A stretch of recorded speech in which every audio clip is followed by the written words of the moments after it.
How about, let's talk a little bit about, the guys you'll be facing in the mayoral election, at least as far as we know so far, David Kunkle and Mike Rawlings. Do you think David Kunkle is a legitimate candidate, or just kind of bored with retirement and things like that? With all due respect, I think that's a question you need to ask him. I really don't know whether he's bored with retirement or not. Right. I mean, he served the city very well while he was here. We made a lot of strides with the police department and our crime issues in the city.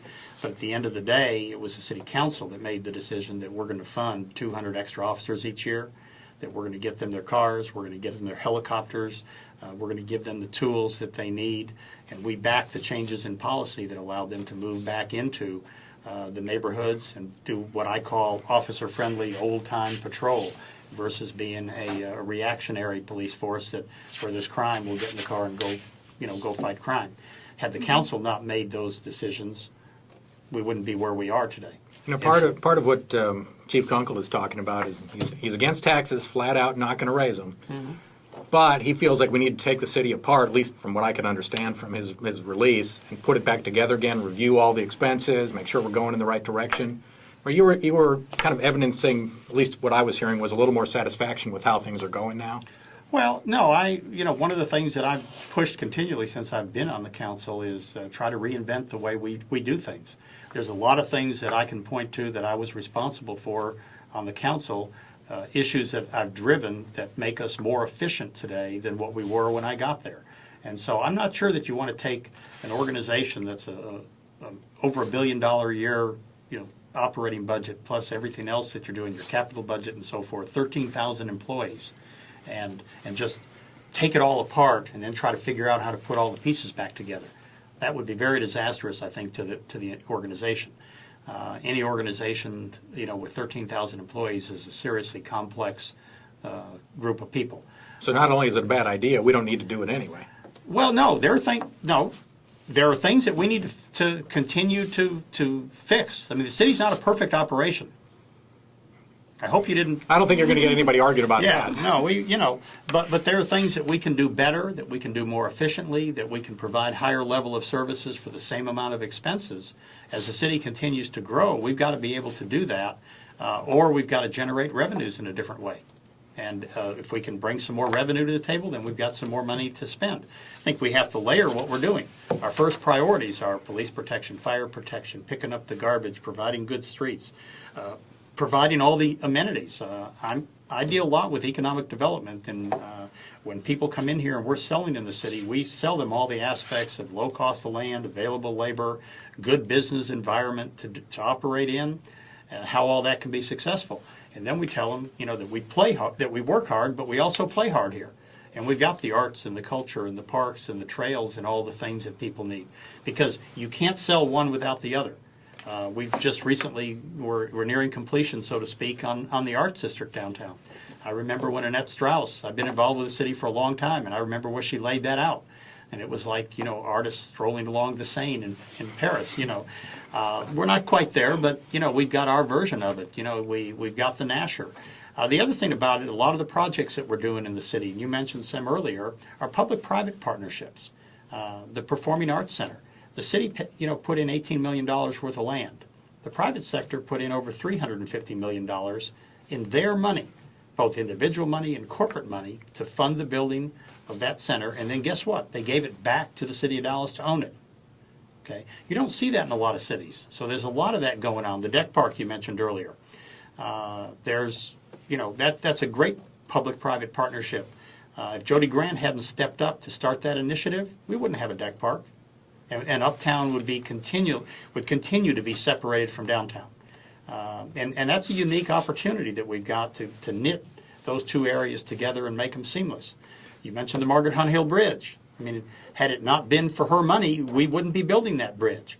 But the differential between building the normal bridge that the state would build versus what we wanted, we raised the money to get that done. Well, what about Mike Rawlings? It seems like he's focused his campaign on diversity and working to close the north-south gap, and something that's been a topic of a lot of discussion over the years. What are you doing to connect with voters in the south as well as up north, where you've been representing us. Well, I've been on the council for 6 years. I served the city in a variety of board and commission and volunteer positions for 25 years before that. I know people all over this city. I'm not sure that, if you're focusing in on what the Dallas Morning News articulates as the north-south gap, I'm not sure that that's really a good description of the situation we've got. The north part of the city can't grow anymore. I mean, it's built out. Yeah, we could stick a house here and we could stick a little office building there, but our real opportunity is in the southern sector. There's a lot of land, there's good infrastructure, there's roads, there's actually hills and trees in the southern sector, and there's some really great neighborhoods. The interesting thing is we get 2 or 3 times a week, we've got delegations from outside the country that we have attracted here. Just before I came over here, I had a group in from Beijing looking to invest in the city, and they will be spending their money in the southern sector because that's where we directed them. The interesting thing is they don't see any problem with the southern sector. They see an opportunity there. It's those of us that live here that maybe in our minds have created this north versus south, divide. So you don't think that's as big of a deal as the news is saying? Anyway? Well, no. I mean, there are problems that we have to fix. I'm not saying there's no problems, but I guess I view them more as an opportunity to do something. Today we announced a project that started over 2 years ago with Walmart to build some neighborhood markets, Walmart neighborhood markets, some Sam's and some Walmarts all over the city, 15 of them. And 4 of those are going specifically in announced sites in the southern sector that I remember we drove the Walmart people by them 2 years ago saying, here's a good, neat neighborhood, and they don't have a supermarket here. And there's no reason they shouldn't have one. Now, it's taken 2 years to get there, but Walmart has come back through.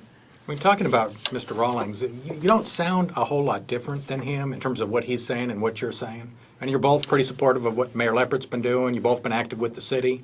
I mean, if you're a voter out there, what's the difference in your opinion? Well, I'm going to let Mr. Rawlings speak for himself. I'll tell you, why they should vote for me. Right. I grew up here. For me, the city is very important. I'm doing this because I'm dedicated to moving the city forward. I don't have any other ulterior motive to doing it. You don't take on the responsibility of being the mayor of the city of Dallas, the 8th largest city in the United States, and take it very lightly. Over the years, the mayor's job has transformed itself from a Wednesday afternoon job to a full-time job. And Mayor Leppert has really raised the bar, I guess. Either raised or lowered the bar. I'm not sure what you do with a limbo bar there, but raised it to the point that it is a full-time job. And I think that somebody that takes on that responsibility has to be ready to take it on a full-time basis. It is not just the Wednesday afternoon meetings. It's the homeowner meetings. It's the breakfasts. It's meeting with business people. It's meeting with foreign investors. All that comes with it. And I'm at a position in my life where I don't have any other distractions. I'm ready to take it on full-time, and I think I'm the person to do it. Angela Hunt said, I don't know, a while back when she decided not to run for mayor, that she thought it might be better if somebody not currently on the council ended up being mayor just for the sake of working together. I mean, you're the only one on the council who's running. When you think that was directed at you, or what comments do you have about that? Oh, I don't know. You can make your own determination on that. I think it's important that somebody have the experience. I don't think I could have been as successful council member for the last 6 years had I not spent those years before that, the 25 years, getting to know how the city functions, building relationships with the city manager and the other city staff. Remember, the mayor is kind of like the chairman of the board of a board of directors, and the council members are kind of like the board members. We don't have day-to-day responsibility to go in and actually direct employees on what to do. So you've got to have a good relationship with the city manager and her staff because they're there to run the city on a day-to-day basis. I think the other is that being mayor is really a team sport. By yourself, we don't have a strong mayor system here like other cities do. So being mayor means you've got to be able to not only have your colleagues on the council on your team, you've got to be able to have staff on your team, and you've got to be able to have the citizens on your team. You can't go out there and do it without all those people being engaged and being part of the decision-making process. And how are you going to help us return to that more inclusive council? And it seems like you don't get along very well with Angela Hunt, and there are people on all kind of different ends of the spectrum. How do you sort of bring the council together to work together? I guess everybody has their opinion of whether the council's getting along or it's not getting along. my response would be there's 15 people on the council. There's 14 council members and a mayor. I mean, does it make a difference if the council's getting along? Well, let me finish, Rick. If you compare with what we're doing today to some, to 15, 20 years ago, we're in heaven today. But what I was going to say is you've got 15 different individuals on there. And we don't all march to the same drummer every single day on every single issue, and that's okay. It's good that we've got a diversity of opinion there and that we have different strengths and weaknesses. And so at the end of the day, you've got to work together with, a significant majority of the council to be able to get things done. But I would not feel very comfortable if all 15 of us voted exactly the same way on every single issue that came before the council.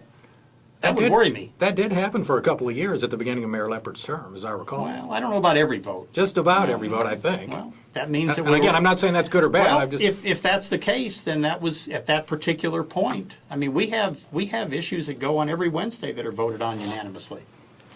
And then we have some that come down to 7-8 votes, which are, sometimes not the best situation to be in. And then we have a lot of them that are 5-10 and 13-2. And every vote is a different situation. My philosophy on it is you take your vote, if it's an issue that you feel strongly about, you try to sell it to your colleagues. And at the end of the day, if you've got enough of them that want to vote with you, it passes. And if it doesn't, that's okay too. You move on. You can't be on the city council and harbor, thoughts about which votes you won and which votes you thought you lost. Dwaine Caraway, I mean, it's hard to have a political discussion right now without him popping up. Is he qualified to be Mayor Pro Tem? It looks like that'll happen. Or maybe you've got some insight on that for us? Well, I haven't received the call from the mayor as to when he's leaving. He might be staying through the end of his term. If he does, then the question becomes purely speculative. A lot of people find themselves in positions that people have prejudged them, and when they get in that position, they operate a little bit differently. So he's qualified? Won't know till we get there. I mean, I don't have anything to measure it against. So, do you have any ambition for any other, maybe higher political positions along down the line beyond mayor? Not that I'm aware of. I didn't have the mayor's job on my radar screen when I got on the council. I had an opportunity to run for the council seat and been reelected, and I enjoy it. But I think timing is everything. Just like Mayor Leppert may leave to run for an opportunity that he sees out there. This opportunity presented itself. Talked to a lot of people. A lot of people encouraged me to run, and that's why I'm running for mayor. All right. Well, I think we'll leave it there. Thank you, Councilman Natinsky, for joining us today. Okay, my pleasure. And thanks, Rick Wamre. I was here anyway, so. And thanks for watching, and that concludes our Advocate video podcast. Thanks.